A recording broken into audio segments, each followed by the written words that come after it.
Alrighty, so this is an update to uh, the first like milestone that we want to hit is to grow something on the surface. I think the actual first milestone would be to grow something in the atmosphere of Venus, where the temperature is already like pretty good. It's 27 degrees in certain regions. The problem is the sulfuric acid and and the pressure and the winds whipping up at crazy speeds. It's not as crazy as Jupiter, but it's still pretty intense. Uh, the sulfuric acid, I would think, is the main issue. Next, we want to grow stuff on the surface, and there's a fair bit of work that's required before that vision manifests itself. But we also have a lot of people on this planet, and a lot of people need work, and a lot of people need quality jobs, and there's a lot of engineers that need work right now in USA, China, and Canada, in all over Africa, all over Asia. So there's a lot of money. There's money in sovereign wealth funds. We have cryptocurrency evolving. Uh, there's a lot of money. So I don't see any functional or any major roadblocks in seeing something like this um, uh, it happen. And ideally, I'd like for the teams to scale dynamically. And this is something I have at least explored as an idea going back 5 years. And I'm really not trying to sound all that. I was just trying to think how this will all connect, right? So if you get a chance, take a look at this thought. This is a series of thought, dynamic scalability of teams. There's another one where kind of I started doing some mob programming, and and obviously we want to do this for peaceful, ethical purposes. But this is more like borrowing from the swarm kind of concept. But this really opened up my eyes, whereby I could I was like following commands that somebody else was saying or indicating, and this was my first insight into how different people bring different perspectives and how there's something to this. I felt I was like, wow, five people can do this. We go from zero and create an app within a couple of hours. Then, if you do scale this model, then what would you do? It just turns out I was already, I guess, somehow. Maybe I started doing mob programming around here. There's the collective. Maybe there may be another term for this, but then I was thinking of dynamically scaling the teams, and this is what first introduced me to this in a functional sense. So that was five individuals, and then I was thinking, what if it's 500? What if it's 5,000? What if it's 5 million people working on a project in a distributed sense and getting compensated for doing so in an equitable manner, that their pay structure is as good as the engineers that were any, like, well-paying jobs in some of the best regions in the world: Silicon Valley, Toronto, Beijing, Shenzhen. I'm hoping, like, I don't want my comments to be misconstrued, but I was just thinking, what if you could have a distributed model whereby these seemingly complex problems can have a sustained effort directed towards them. So whether it's cancer research or terraforming some really harsh environments, there's an ethical clause here, which I have spoken about just yesterday. I made a video on this topic, and even though the video was about terraforming,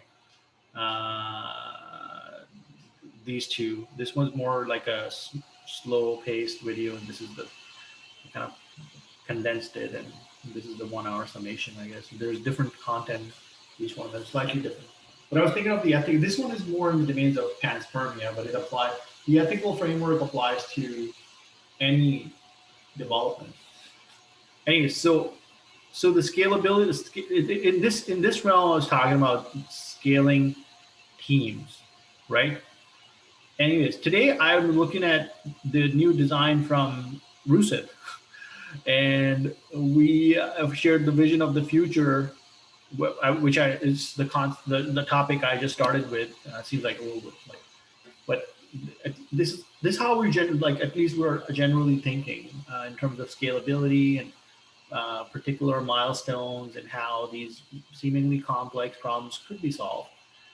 And we're thinking of building this on top of the blockchain for the reasons cited.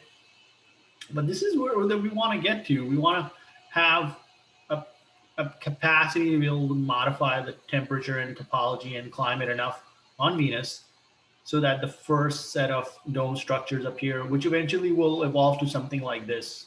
I don't know. Depends on how you scale technology. So I can't give you a time frame. The time frame to get to certain like this would be in the decades to hundreds of years. So like going from like this to like an actual biosphere kind of a construct, whether it's autonomous or not remains to be seen. How safe and secure it is, but we're looking at like a longer time frame. But maybe there is a way to crunch that time frame based on some of the ideas I shared. Anyway, so now we're talking about what the first vision that we started. I haven't spoken to Roost about it, but this looks like a mechanism for like a kind of like a like interconnected series of domes, and there would be a lot of benefits towards doing so because first of all, you can do different things in some of these regions, right?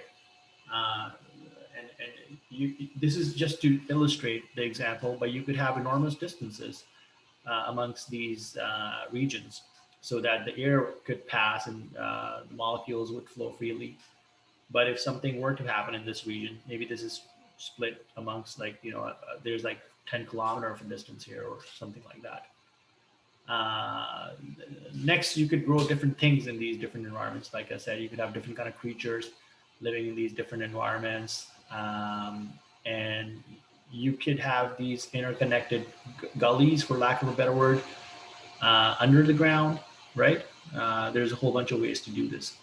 This reminds me of the idea from 2015, where I was exploring this concept of building oxygen-rich geodesic domes on Mars.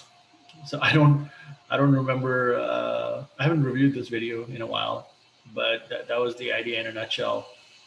And I was taking a look at some of the existing Bucky structures and thinking of how we could leverage some of the other technologies like computational design in order to make it happen. This also reminds me of the interlocking megacities of the future, where if I remember correctly, I was thinking more so for, in this case, I was thinking more so for regions that have more tectonic activity versus other.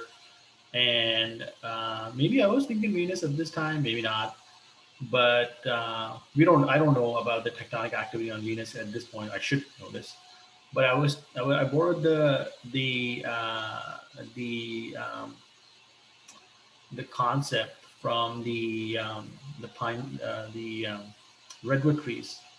So the redwood trees in California, they grow. Uh, they have they're growing in conditions that are rocky, and there's not a lot of topsoil in these regions. So what they end up doing is they intertwine their root systems amongst themselves, and as a result of doing so, they are their resiliency factor goes up exponentially. And this is, I think, this is one of the primary reasons why these structures have withstood for a long time. I guess another factor could be the fact that forest fires are typically not endemic to this part of the world. I don't know the actual sub reasons behind that, but that like the second thing is an assumption I'm making, so I'm not going to expand too much on that. But yeah, these are the two thoughts I was thinking of, and maybe we could do something like that here. Like, but the question is, what would be an advantage of doing something like this? So if you have this, these are not the roots the from the uh, from the plants, but rather some kind of a material structure whereby the roots from the different modules intertwine. Uh, Again, not roots, but some kind of a structure, and this would give us uh, tectonic stability. Well, a stability in a region whereby there could be a fair bit of tectonic activity. Um, but yeah, so like growing, like scaling this, uh, growing this.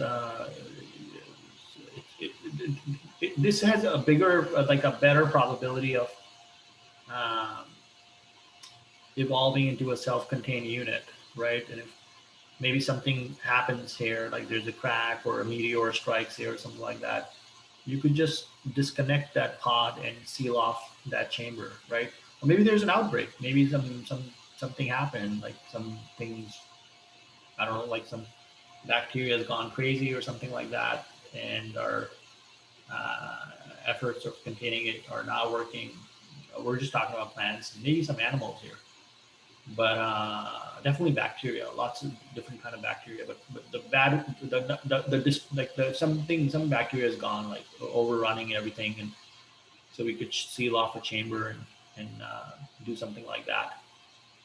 Um, Lots of other sub ideas to build on top of that, right?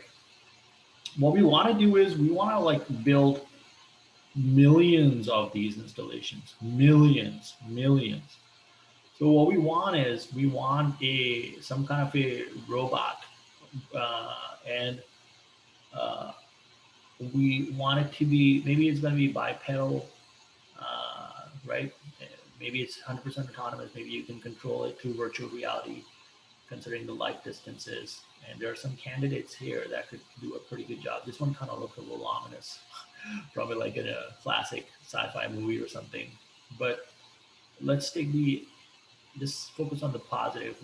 If there was some kind of robot that could, Dr. Michikaku talks about this, but if we can now enable some kind of a it doesn't have to have two arms, right? Now, if you have a robot, we could give it four arms. If there is utility in doing so, or we could give it 10 arms, right? Or we could give it tentacles and arms, or we could have a whole bunch of things in its back pocket or somewhere. We're just like, hey, I need to swap my arms with a digging thing now. Something like that, right? So there's like all of these utilities. And what we want to do is we want to send one of these, or maybe two, or maybe 10. I don't know. We want to send a finite number of these to these terrestrial habitats.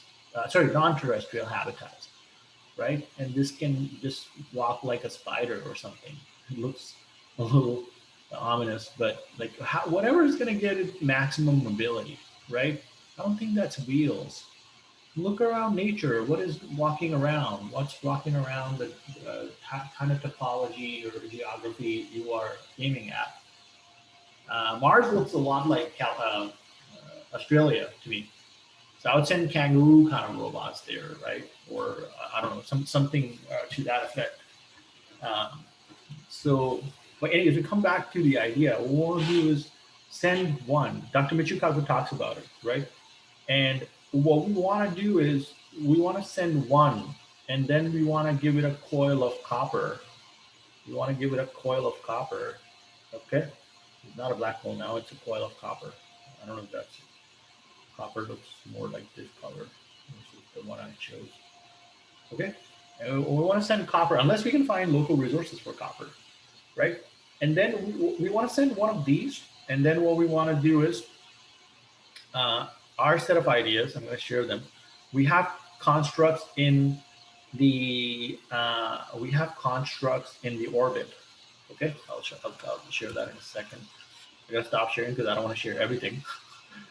Well, let me just build this up right now pretty quickly. I didn't think I was going to record this, but the picture kickstarted these ream of thoughts.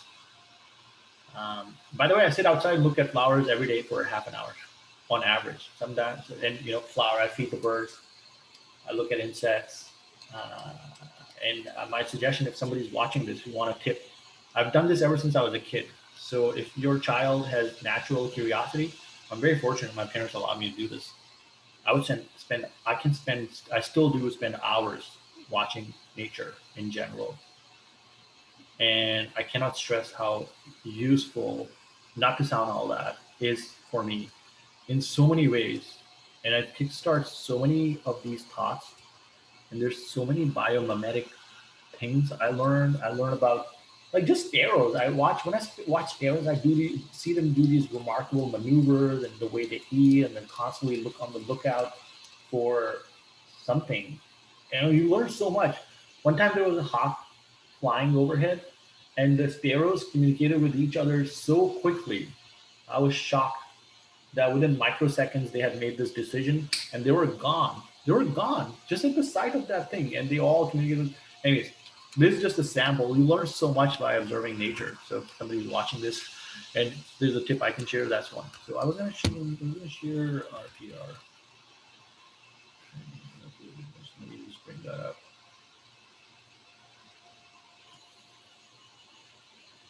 Yeah, I'm not going to share all of our work. We have done a lot of work here. We want to. It's too early for us to tackle the IP route, but that's going to come at some point. But yeah, we can't share. We share as much as we can, but we don't want to share. We don't have to share. First of all, we share because I think that's good for us, but also good ideas can come from anywhere. It's just that fine balance, right? So I'm trying to showcase. Oh, it's not in here. It's in your make stuff. So I think that is linked to dependencies. Make stuff. You just call it make stuff. Oh, there's a lot of instances for make stuff. Okay, I'm not gonna link this. I think all of our make stuff is going. We should probably call make stuff something else. Sounds very make stuff. Okay.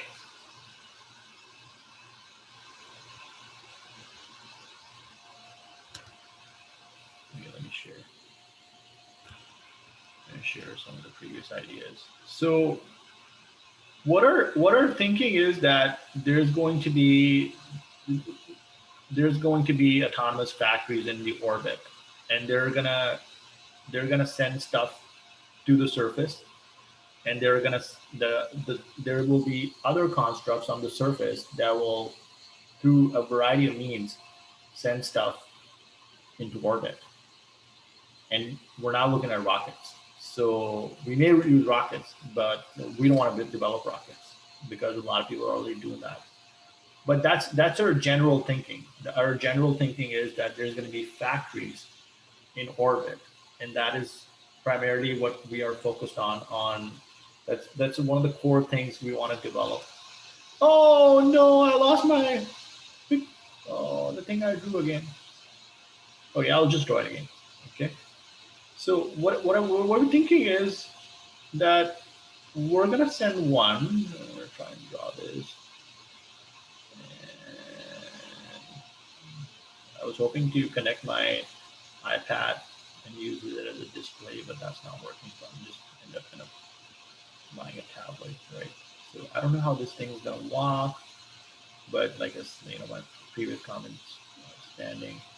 So we want to send the first one, and then we want to have some copper. And in addition to that factory in orbit, we want to have multiple sites on the surface, maybe floating somewhere in the atmosphere. And what these sites are going to do are pretty much going to make more of these. Okay, so we're going to send one, and uh, this well, we want, like, I don't know if you like how autonomous these are going to be and if they're going to have some personality. There's a whole host of questions, serious questions that need to be answered with regards to the autonomy robots are going to have. This is a serious topic. a lot of people have given this a lot of thought, all the way from Dr. Danielle Dennett to Dr. Michio Kaku, a lot of people working in the domains of artificial general intelligence. MIT AGI hosts a lot of individuals that podcast have. What I'm saying, that's a serious, like, so I don't know, like the degree to which the robots are going to have autonomy. Well, what we then want to do is, uh, simply stated, is have the robots make a copy of themselves. And I think one of the core ingredients they're going to need is some kind of a metallic structure, sorry, copper, to make copies of themselves. As you now, as you now go from 1 to 2 and 2 to 4, then the scale of this thing, uh, that's what we're looking at, right? That's what we're looking at. Right. So this will, our vision is that this, it goes from basically 2 to 4, 4 to 8, 8 to 16, and so forth. The next thing you know, you have 1,000 robots, right? Or more. I don't know. So yeah, so I can't do the math at this point. but we want to have a lot of these autonomous robots, and this goes back to actually a blog post I made way back. And the vision is actually still like, the basics of the schematics of the thinking, at least, are the same. That we want to help enable a lot of quality jobs, if that is what humans choose decide to do, right? Because I don't see anything standing in the way of, like, we now have the means and capacity to power a amazing future. Because once you terraform an entire planet, or create like a planet from scratch at that, you're talking about trillions upon trillions of dollars in wealth, right? And that wealth, we have personally identified, should go towards enabling a healthcare infrastructure. But that wealth may very well go towards powering basic universal income for a lot of folks. And I don't mean a basic, like, minimum $1,000. No, I hope my words are not taken out of context. This is not a criticism of the testing that is, or the test in Stockton, California. I'm actually totally in favor. I actually went to the basic income pilot project when it was initiated in Ontario, and I'm not going to get into the politics side of things, but when the Conservative government came into power, that was one of the first projects they killed. So I just wish that we talk about these things versus just cutting project funding like that. But uh, I don't see any major roadblocks towards enabling the dreams that, uh, like, it's not my dream, but it's a collective dream, and I think we have the technology to make this dream possible today. But the security and ethics angle is poor, and I think a lot of things come down to humans choosing to do something, whatever that may be, right? And we all have to, we all have something that we're working on in this domain. And that's all I can. I don't want to just, like, it's just like, not to sound all that, but I think that's very important to realize that we all have to work on something. And I really suspect that the future, like, I'm not going to get into deterministic versus, the random conversation. I sense that we can influence the future, and the introduction of ideas and the application of the imagination and ideas into functional products and services, with a core focus on sustainability and serving human needs, is a big part of creating that better future. Anyways, to come back to this is how we're thinking right now. That there's only a finite number of problems standing in the way of terraforming Venus. Now, if we find life again, even if we find bacterial life, we're just gonna stop, because I don't want to be in that capacity to make that kind of a judgment. And then we focus exclusively on the O'Neill route, right? Unless that is having some retrograde effect on life in the solar system or maybe beyond, who knows, right? So, but there's lots of ways to do this. And today we have the means and capability to do this. I just want to share what exactly we were thinking of doing, but this is not like it's like we're like we haven't like thought about how this is going to be structured. We thought of doing this a little differently. Let me save the picture because I tend to lose the picture every time. We thought about doing this a couple of different ways. We thought of going the traditional route, start a company, and build it, solve a series of problems, stay true to the vision, and eventually go the IPO route. So raise money through a stock offering and continue to scale. And we may still very well go with that route. We have tinkered with the idea of building the company 100% on top of the blockchain.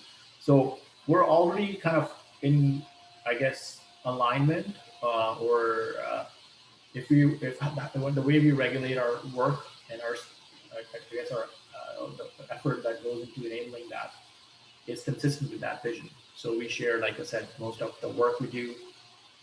We try to be as transparent as possible, and we want to like codify these set of actions in really like a way of like operating so that we harness the good things that come from collaboration and working together, and you know and also have insurance against the other end, which is that this design doesn't hamper innovation or creative thinking and all the good things. So that's part of the vision. But the core idea from at least the schematics of how this will manifest is actually really simple. You create a machine, and you send the necessary building materials to begin with, provided there's a lot of different things that need to happen before we can get to this stage. And you basically scale from there. And you start with a pod, and you multiply this pod to eventually scale this to hundreds of thousands of pods. So if you are, I guess these would be the right dots to connect. But if you watch the video that I just posted for enabling more clean water, and let me just bring it up. I forget which time frame this was at. This idea is for more clean water, and then I kind of started thinking, well, we're trying to get water to these communities. What if we use the communities and build them wherever we want them? So it's definitely a audacious thinking, or like, but that's how I started thinking. What if? And when I started doing the numbers, then it wasn't a lot of communities. We were like looking at 30,000 communities at the rate of 100,000 people each, in order to be able to provide really amazing living dwellings for 3 billion people. So I'm not going to talk on the political side of things. I'm not saying this is the government should do all of this. I think this is something that can be tried in each one of the arenas, irrespective of what kind of a political and social structure exists. You can do this in a free market economy sense, with capitalism driving a lot of these like directing a lot of these energies. You could do it very well in China, right? So however you do it, I think we will probably want to avoid the cookie cutter approach. And that's one of the things I was thinking of. That would be a potential drawback, that if you just use a cookie cutter approach and you have like a whole bunch of boxables and a whole bunch of geo chips, then conceivably speaking, this could create a ghetto, even though that may not be your intention down the road. But so the similar idea kind of borrows in, and you borrow from this set of ideas, and instead of now using this to enable communities, we use this method to enable. Where'd my picture go? Oh, it's here.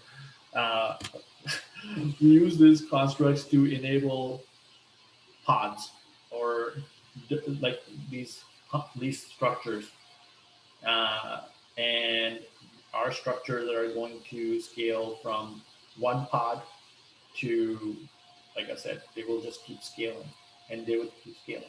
our eventual long-term vision for the next 15 years is we're targeting 15 years for this. I don't know if it's too late. I'd love to have this done in the next. If we can start terraforming Venus tomorrow, I'm down, provided no life has been found. But I think we need to send a lot more probes and study the planet in a bit more detail in order to be able to really, really verify that there is no life there. And again, the episode from Star Trek TNG comes to mind. I was talking about this yesterday. But yeah, I would rather not have such a long time scale, but I also don't want to fasten this, and the expedited timelines may end up causing harm to some back like life there. As simple as that life may be, we don't want that. But our vision is, I'm gonna save this and I'm gonna clear this, and our vision is that there are going to be mass drivers on Venus, right? I don't know what they're gonna look like. Now I'm not gonna draw it to scale. There are gonna be mass drivers on Venus. I don't know what height they're gonna go to, but they are going to basically shoot stuff in orbit.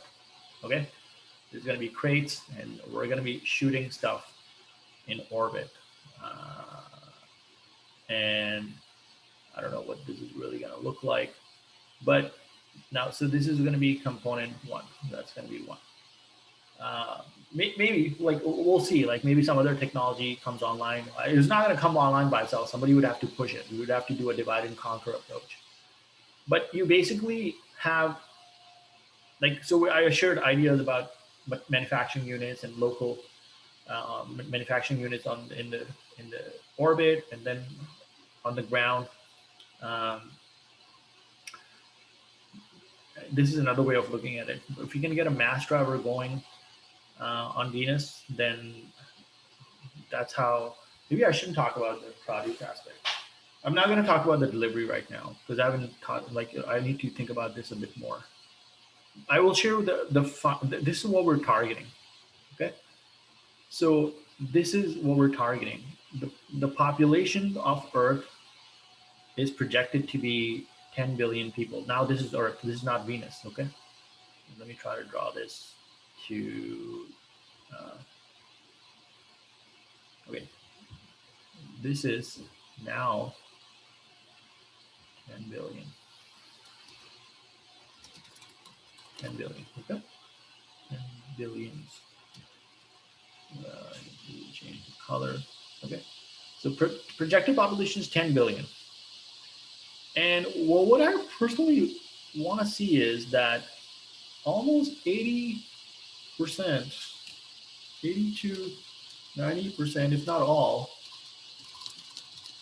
I don't know if doing all is a good thing, because if something catastrophic does happen on your primary source, which would be non-terrestrial at this point, that could be problematic because we may have lost the ability to do that to this scale on Earth, right? Unless there are provisions. So you still want to have 10% of the people on Earth engaged in agriculture. I'm open to challenge. I'm challenged. Like if somebody wants to challenge this, that's great, actually. Of our agri.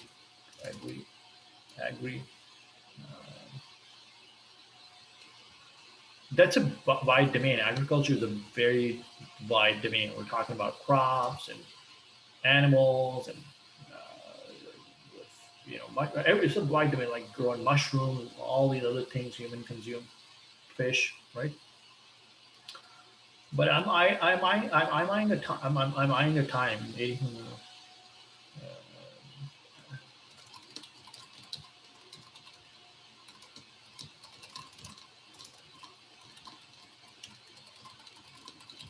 This is what I'm eyeing for, right? 80 to 90% is happening on non-terrestrial habitats.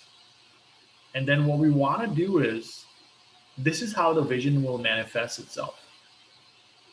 So what we want to do is we want to see a cluster of autonomous, I don't want to arrow at this point. I need a, we want to see a cluster of autonomous vehicles and things that can move produce. So trains, ships, that's a train or like a hyperloop, right? I don't know what it's gonna really look like. Let's say it's a hyperloop pod, right? Hyperloop, just standard shipping container. And boring city, boring, what's it called? The boring company, right? How do I draw this? It looks like their digging machine looks something like this. It's gonna look weird when I draw this. Anyway, so some like this. Uh, trucks, autonomous trucks, electric autonomous trucks, right?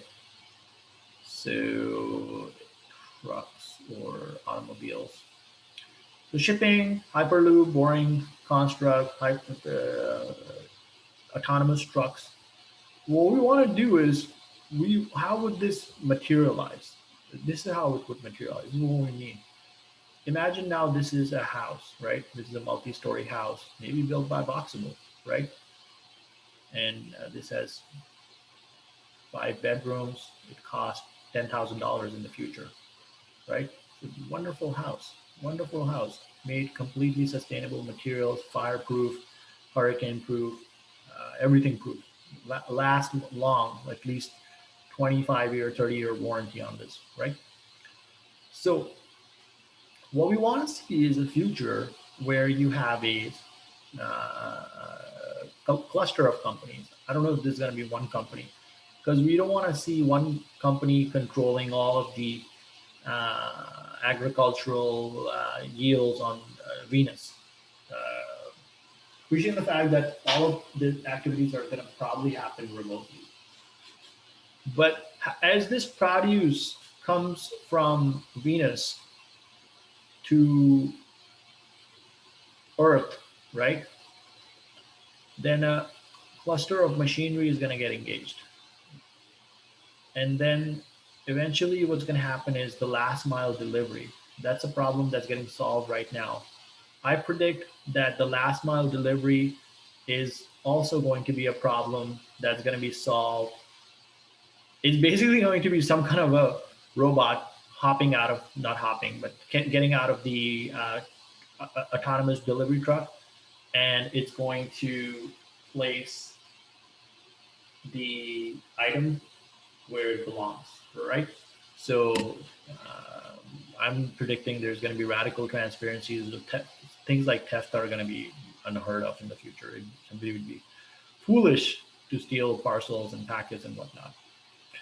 So anyways, so what's going to happen then is our vision is that for one subscription fee or something like that, subscription, you know, affordable, right? Not, I don't think Whole Foods is affordable, with all due respect, right?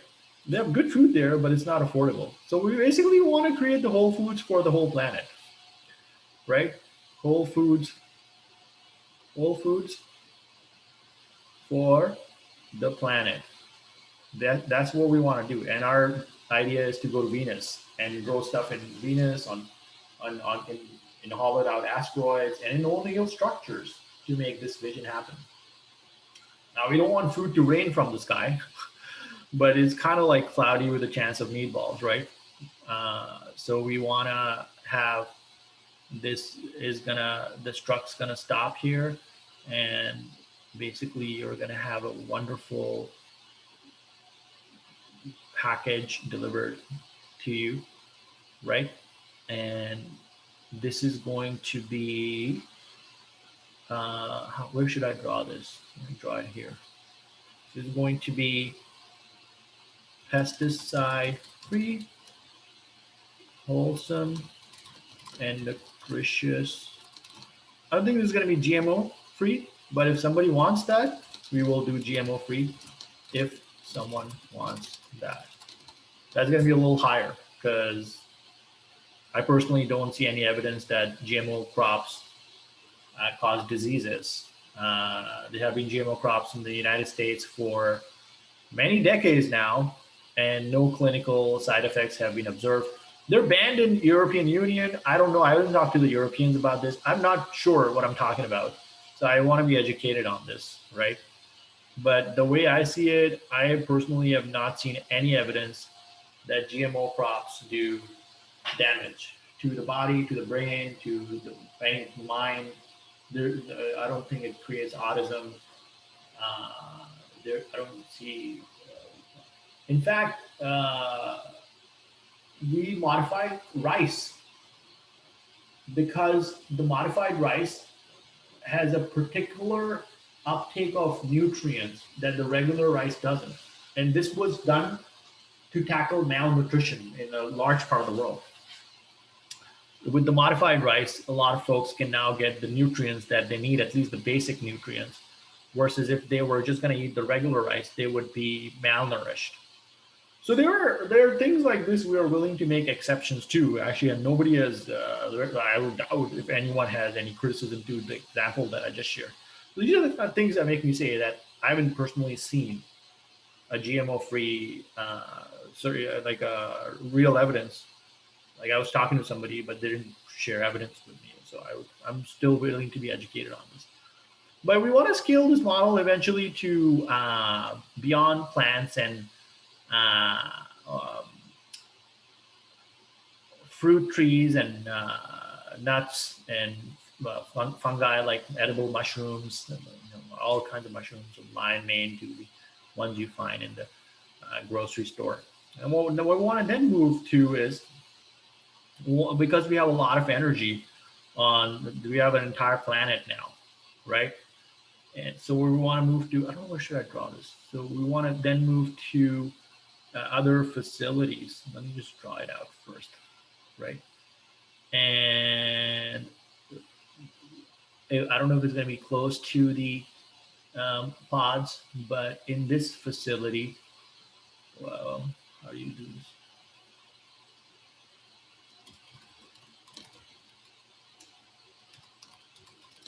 In such a facility, we now want to do cellular agriculture.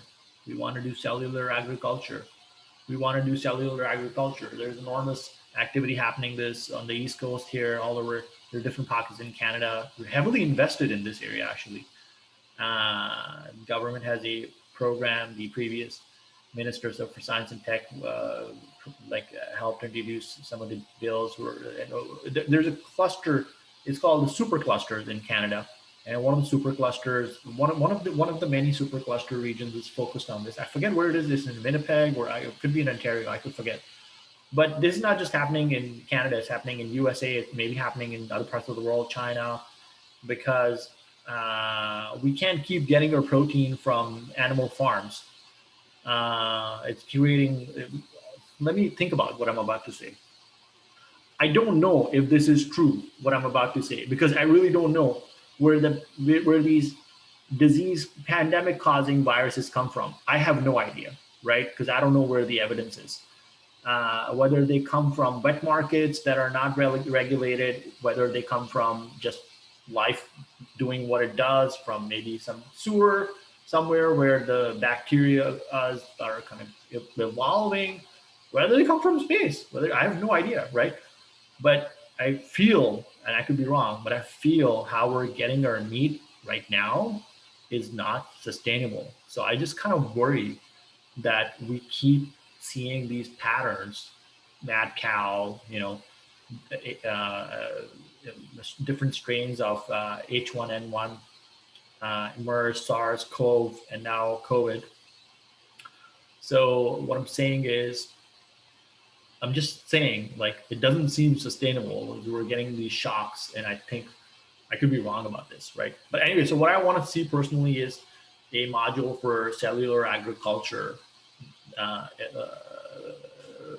in these facilities, and we want to build from that, man. We want this to be distributed and autonomous. So you can think of this as like, so the distribution model is this one,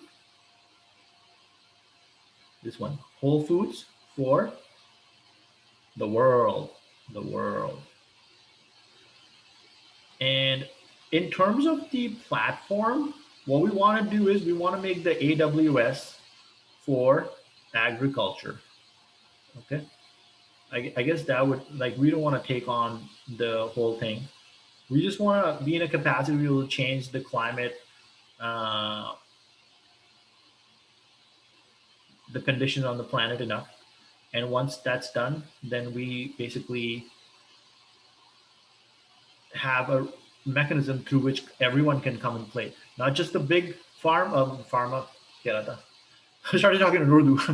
Not just the big ag tech, like agriculture companies, but anyone, right? AWS allows anyone to compete, whether you are a mom and pop, sorry, whether you are a startup in your mom and dad's garage to uh, anyone really can, and everyone does have, like, a lot of people, like hundreds of millions, I would think, of people use AWS, or tens of millions of people build on top of the AWS, and billions benefit from it. So I don't know how this will pay, but like we're just trying to get enough energy to to make this realization possible, that this is possible within our lifetime. So this is the set of ideas, and I thought I'd record this. Feedback is very welcome, and you can connect with me on LinkedIn or send me a message there in order to uh, do that. Because right now I got to make this video available for everyone, and that requires, when I do that, when I choose that option, then comments cannot be shared. I don't go through the comments posted on my videos anyways because I don't have time, but I do check my LinkedIn once a week. Okay, thanks a lot. Any sub thoughts, ideas are also welcome. Thanks a lot for watching. Remember, our vision is a time where a truck stops in front of your house, or some mechanism. It could be very well the boring machine making all of this happen, or the boring company. But something, unless there's a replicator in every house, anything short of that would require things like this to happen, right? And you have a box delivered, and in this box you have pesticide free, wholesome, nutritious foods available for everyone to eat and consume for a adequate price point. We want to do it for the entire world. Okay. Whole Foods great, but I think only a finite number of people can afford to eat there. So we want to flip that equation. And we are saying that we need to go to Venus and grow stuff in O'Neill colonies and deserts to make that happen. Feedback and thoughts are very welcome. Have a great day. Thank you very much. Stay positive.